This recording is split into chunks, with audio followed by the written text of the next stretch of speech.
港星周润发最近拍电影《骄阳岁月》时，不慎被对手演员误伤到左额，还紧急送医缝了5针，又立刻返回片场开工。才过没几天，最近登山又被民众巧遇，同时还转述发哥的话，他说自己没事，已经开工了，要大家不用担心。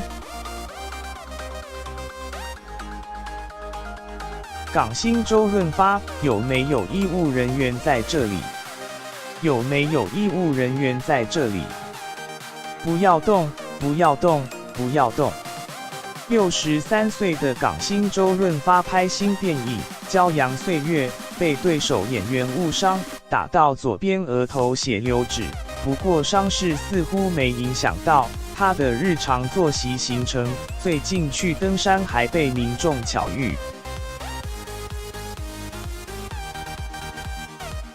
由民众在大帽山巧遇来登山的发哥，只见他穿着荧光绿色的雨衣，一如往常负责长镜自拍。幸运粉丝发文说，在大帽山巧遇周润发，还亲自回应自己的伤势。发哥说自己没事，已经开工了，要大家不用担心。而周润发看起来气色、心情都不错，也让粉丝放下心中大石。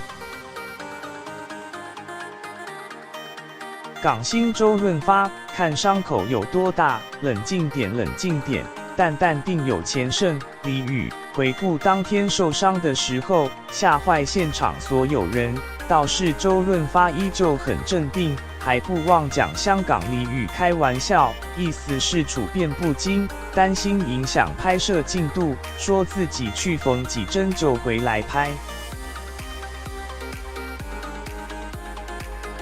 港星周润发 vs 工作人员，我去缝2针再回来，你改拍这个角度，慢慢来，不要急，要不要拿个纱布按着？不用，不用，你不要搞我啦，按下去飙血不行的。